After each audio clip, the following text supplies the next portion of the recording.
नमस्कार दोस्तों, मैं रंजित कुमार आप सभी लोग का स्वागत करते हैं अपने YouTube चैनल आके ऑफिशियल 392 पर। और आज की वीडियो में हम लोग आपका पॉलिटी का हम लोग सीरीज में पढ़ रहे थे और उसी सीरीज में आज हम लोग कुछ इंपॉर्टेंट PYQ क्वेश्चंस को हम लोग डिस्कस करेंगे। तो आइए हम शुरुआत करते हैं और पॉलिटी के कुछ PYQ क्वेश्चन को हम लोग डिस्कस करेंगे। कल के क्लास में भी हमने आपका पॉलिटी के PYQ के क्वेश्चन को डिस्कस किया था, आज फिर से हम लोग करेंगे। चलिए वीडियो की शुरुआत करते हैं।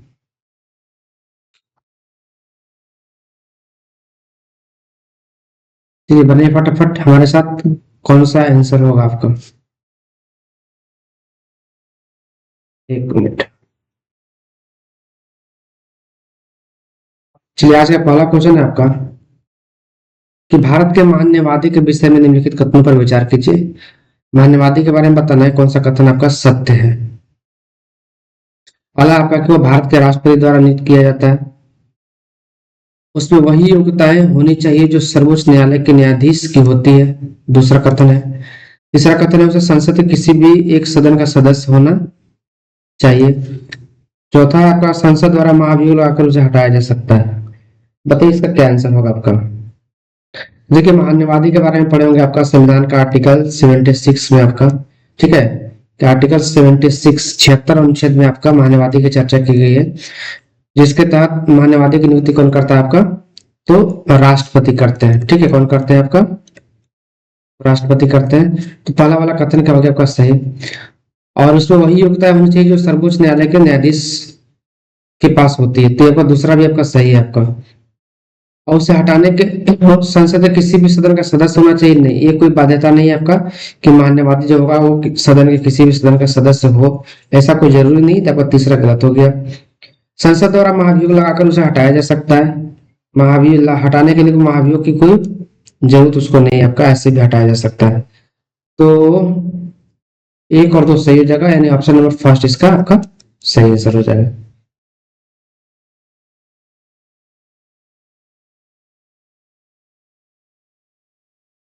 चलिए नेक्स्ट क्वेश्चन है आपका, संघ सरकार के संदर्भ में निम्नलिखित कथनों पर विचार कीजिए। ठीक है, भारत सरकार के बारे में बताना है आपको कि कौन सा कथन आपका सही है या कौन सा कथन गलत है आपका। कैबिनेट सचिव की सलाह पर प्रधानमंत्री द्वारा भारत सरकार के मंत्रालय या विभागों का गठन किया जाता है, ये तो बिल्कुल गलत है। किसी भी मंत्रालय विभाग गठन कैबिनेट सचिव के सलाह से थोड़ा नहीं होता, आपका ये गलत हो गया। दूसरा आपका कि हर एक मंत्रालय को प्रधानमंत्री की सलाह पर भारत के राष्ट्रपति किसी मंत्री को प्रदान किया जाता है, ये आपका सही है कि मंत्रालय के बंटवारा कौन करता है? आपका प्रधानमंत्री। ठीक है, प्रधानमंत्री की सलाह पर राष्ट्रपति करता है। दूसरा आपका सही है।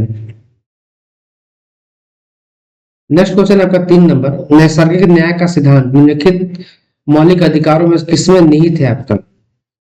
नैसर्गिक अधिकार किसको बोलते हैं? नैसर्गिक अधिकार उसको बोलते हैं आपका वैसा अधिकार जिसके बगैर जीवन एक समाज में जो इंसान या मानव रहता है उसका विकास, चौमुखी विकास आपका संभव नहीं है। ठीक है, नेचर वो उस तरह के अधिकार नैसर्गिक अधिकार में, या आप इसको इस तरीके से भी कह सकते हैं कि वो ऐसे अधिकार जो जन्मजात मिल जाते हैं, आपका जन्मजात आपका इंसानों को मिलने चाहिए, वो नैसर्गिक अधिकार के अंतर्गत रखे जाते हैं। तो इसमें कौन जो है आपका जो मौलिक अधिकार सब दिए गए हैं उसमें से नैसर्गिक अधिकार है के अंतर्गत आता है। तो इसका सही आंसर क्या हो जाएगा आपका? विधि के समक्ष समता का अधिकार। ऑप्शन नंबर फर्स्ट इसका सही आंसर हो जाएगा। क्वेश्चन नंबर 4 देखिए, भारत के उपराष्ट्रपति से संबंधित निम्नलिखित कथनों पर विचार कीजिए। आपका पहला है, उपराष्ट्रपति का निर्वाचन संसद के दोनों सदनों के सदस्यों से मिलकर बने निर्वाचक मंडल द्वारा होता है, बिल्कुल सही। ठीक है, उपराष्ट्रपति के चुनाव में कौन भाग लेता है? आपका लोकसभा और राज्यसभा के सांसद लोग भाग लेते हैं, आपका जो निर्वाचित होते हैं आपका। ठीक है, तो इसको याद रखिएगा। दूसरा आपका कि रिक्ति की अवधि के दौरान राष्ट्र के उपराष्ट्रपति कर्तव्यों के निर्वहन के लिए किसी व्यक्ति के बारे में संविधान में उल्लेख नहीं करता, ये भी आपका सही है। ठीक है, तो इससे आपका दोनों सही हो जाएगा आपका, एक और दो। चलिए 5वां नंबर क्वेश्चन पढ़िए, बताइए भारत संविधान के संदर्भ में निम्नलिखित कथनों पर विचार कीजिए। मंत्रिपरिषद संसद के दोनों सदनों के प्रति उत्तरदायी होता है। मंत्रिपरिषद में शामिल मंत्रियों के मध्य पद क्रम, वेतन तथा राजनीतिक महत्व के आधार पर अंतर या विभेद पाया जाता है। बताइए इसका क्या आंसर होगा आपका। तो ये पहला वाला ऑप्शन तो बहुत ही आसान है आपका, कई बार आप पढ़ चुके होंगे कि मंत्रिपरिषद हमेशा क्या होता है आपका, लोकसभा के प्रति उत्तरदायी होता है आपका। ठीक है, मंत्रिपरिषद किसके प्रति उत्तरदायी होता है आपका, लोकसभा के प्रति उत्तरदायी होता है। तो दोनों सदनों के प्रति उत्तरदायी होता है, तो ये आपका गलत हो गया आपका। ठीक है, दूसरा है कि मंत्रिपरिषद में शामिल मंत्रियों के मध्य पद क्रम, वेतन तथा राजनीतिक महत्व के आधार पर अंतर किया जाता है। सही बात है, आप पढ़े हुए कि मंत्री आपका अलग अलग तरह के होते हैं। एक मंत्री होता है जो कैबिनेट मिनिस्टर होता है आपका। ठीक है, तो ये इनका वैल्यू क्या होता है, ज्यादा होता है आपका, मोस्ट आपका सीनियर भी माने जाते हैं आपका। ठीक है, एक आपका राज्य मंत्री होता है आपका। ठीक है, और राज्यों में भी एक आपका स्वतंत्र प्रभाव के मंत्री होते हैं आपका, स्वतंत्र प्रभार के मंत्री होते हैं। तो मंत्रियों को अलग अलग श्रेणी में बांटा गया है। ठीक है, यही आपका सेकेंड स्टेटमेंट कह भी रहा है कि मंत्रिपरिषद में शामिल मंत्रियों के मध्य पद क्रम, वेतन तथा राजनीतिक महत्व के आधार पर विभेद पाए जाते थे। बिल्कुल सही है आपका, दूसरा नंबर सही है, क्योंकि मंत्री परिषद में जो मंत्री होते हैं उनका पद जो है आपका अलग अलग होता है आपका। ठीक है, कुछ आपका मतलब कि ऊपर होते हैं, उसके नीचे भी कुछ होता है, उसके नीचे होता है, इस तरीके से बटा हुआ है। तो इसमें सिर्फ आपका केवल कथन दो आपका सही है। ठीक है, चलिए अगला क्वेश्चन वाले, क्वेश्चन नंबर 6।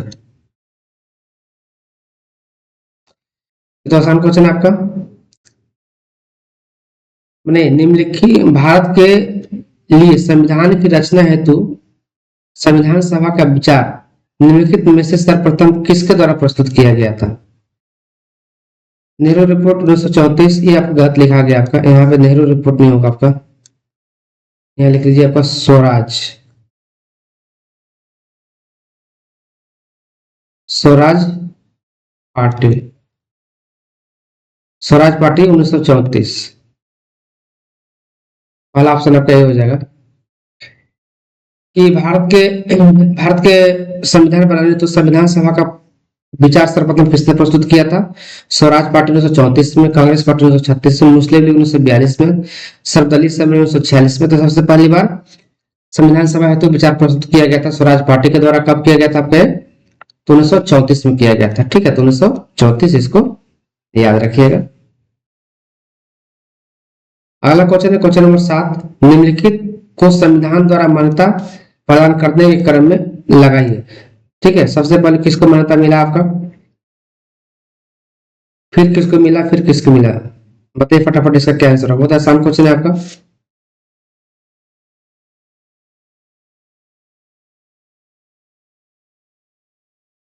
देखिए आपका राष्ट्रीय ध्वज है, राष्ट्रीय राष्ट्रगान है, आपका राज्य प्रतीक है। तो हम सभी को पता है कि सबसे पहले राष्ट्र ध्वज को स्वीकृति मिली थी आपका, कब मिली थी, 22 जुलाई 1947 को।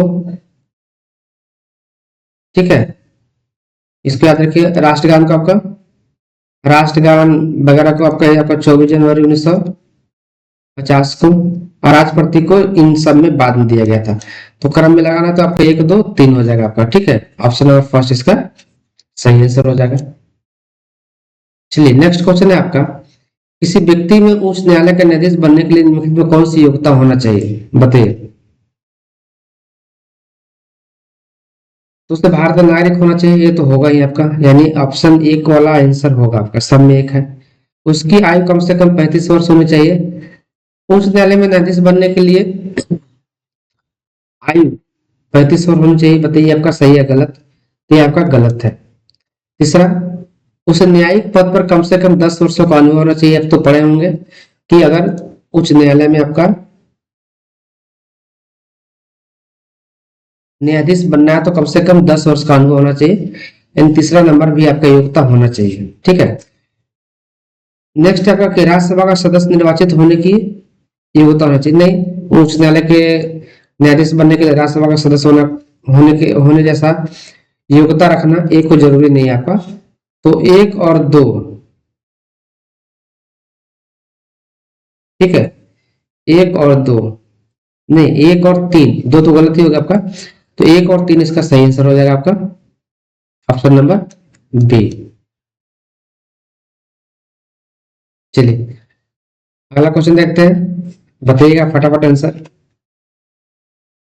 चलिए अगला क्वेश्चन भी बढ़िया क्वेश्चन है आपका, बताइए क्या होगा इसका आंसर। और सबके सब आपका प्रीवियस ईयर में पूछे गए हैं, कोई किसी न किसी एग्जाम्स में आपका है, पूछे गए हैं, ठीक है।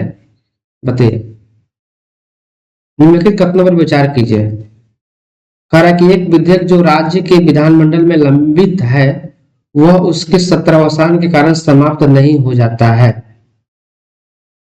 अब देखिए इसको थोड़ा समझना होगा, क्योंकि कोई जो आपका बिल या विधेयक जो लाया जाता है आपका संसद में या आपका राज्यों के विधानमंडल में, अगर वहां पर पेश किया जाता है कोई बिल को, यहाँ पे समझिए इसको ऐसे,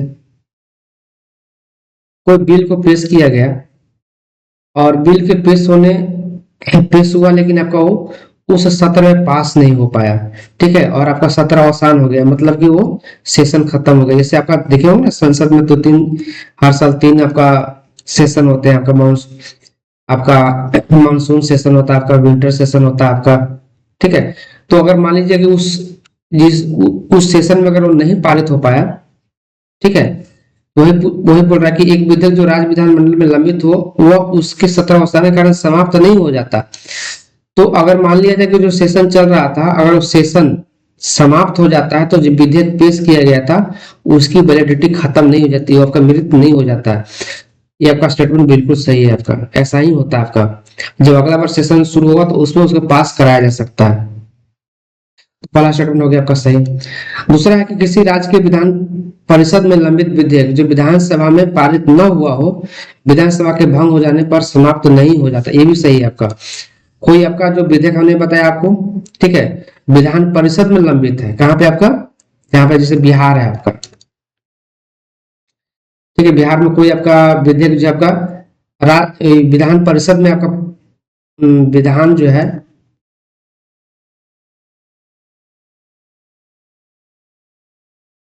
विधान परिषद में क्या आपका लंबित है आपका विधेयक, और मान लिया जाए कि चुनाव का समय आ गया आपका, ठीक है, और विधानसभा भंग हो गई या किसी कारण विधानसभा भंग हो गई, तो वो आपका विधेयक भंग नहीं होगा, विधेयक आपका समाप्त नहीं होगा, ठीक है, विधेयक आपका समाप्त नहीं होगा। जब अगली बार विधानसभा का गठन होगा तो आप उसको पास करके नियम कानून उसको कानून में का शक्ल दिया जा सकता है, ये आपका कह रहा है।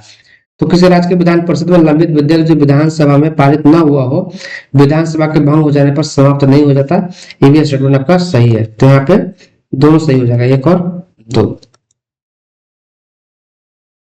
चलिए क्वेश्चन नंबर 10 बनाइए, क्या होगा, निम्नलिखित कथनों पर विचार कीजिए।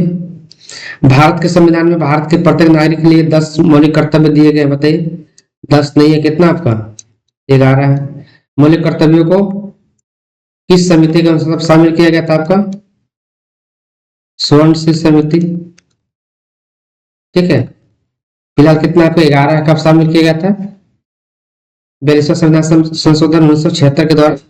तो फैक्ट भी आपको याद रखिएगा, ठीक है। और 21 अनुच्छेद में आपका 51 के में आपका भाग 4 के में आपका, तो ये सारा चीज मौलिक कर्तव्य के बारे में याद रखिए।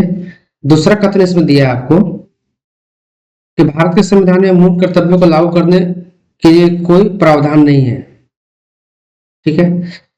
तो ये तो बिल्कुल सही बात है, मूल कर्तव्यों को लागू करने के लिए कोई प्रावधान की व्यवस्था तो नहीं किया गया है, ये आपका सही है। पहला वाला क्या हो जाएगा, गलत। तीसरा कथन है आपका कि भारत के प्रत्येक नागरिक के लिए आम चुनाव अथवा राज्य के चुनाव में अपना मत देना एक मूल कर्तव्य है। मत देना मूल कर्तव्य नहीं है आपका, ये राजनीतिक आपका अधिकार होता है आपका, तो ये भी आपका गलत है, आपका कर्तव्य नहीं है, अधिकार है आपका।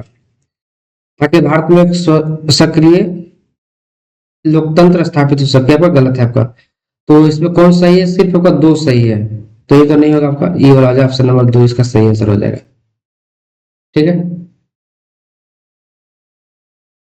चलिए आज का आखिरी क्वेश्चन, कि संसद के प्रत्येक सदस्य को उतने मत देने का अधिकार है जितना सभी राज्य विधानसभाओं के कुल मतों को संसद के दोनों सदनों के कुल सदस्यों की संख्या से भाग देने पर प्राप्त होता है। यह सुनिश्चित करता है, देखिए आपका बेसिकली एक कथन बता रहा है आपका कि संसद के प्रत्येक सदस्य को मत, जब आपका राष्ट्रपति का चुनाव होता है या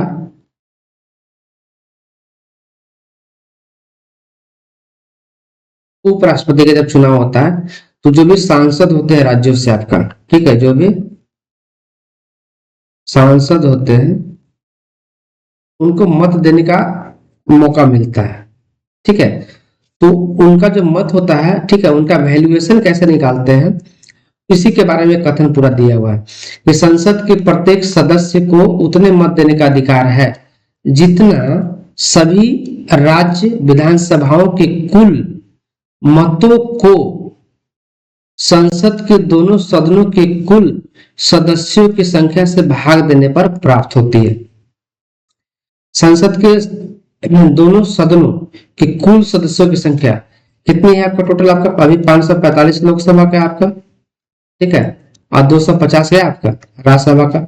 इसको ऐड कर दीजिएगा तो आपका कितना हो जाएगा? 5 5 4 9 5 2 7 7 795, ठीक है, 795 क्या होगा आपका टोटल सांसदों की संख्या, लोकसभा राज्यसभा, तो इतना से भाग दिया जाता है आपका। आप किसको भाग देने की बात कर रहा है? सभी राज्य विधानसभाओं की कुल मतों को, ठीक, ऊपर में क्या आएगा? सभी राज्य विधानसभाओं के कुल जो मत है उसको इससे भाग कर दिया जाता है। ऐसे जो वैल्यू निकल के मान लिया कि ऑप्शन मान लेते हैं के वैल्यू निकल के आया, तो एक सांसद का वैल्यू आपका क्या होता है? आपका ये के हो जाता है आपका, ठीक है। इसको इस तरीके से समझिए। तो चलिए आज के सेशन में थोड़ा कम क्वेश्चन लिए थे, अगले सेशन में हम लोग कोशिश करेंगे 20 से 25 क्वेश्चन लेने का पॉलिटी का, ठीक है। फिर मिलते हैं अगले वीडियो में, तब तक आप इसी तरीके से रिवाइज करते रहिए, पढ़ते रहिए, मस्त रहिए और स्वस्थ रहिए। फिर मिलते हैं अगले वीडियो में, तब तक के लिए आपका धन्यवाद।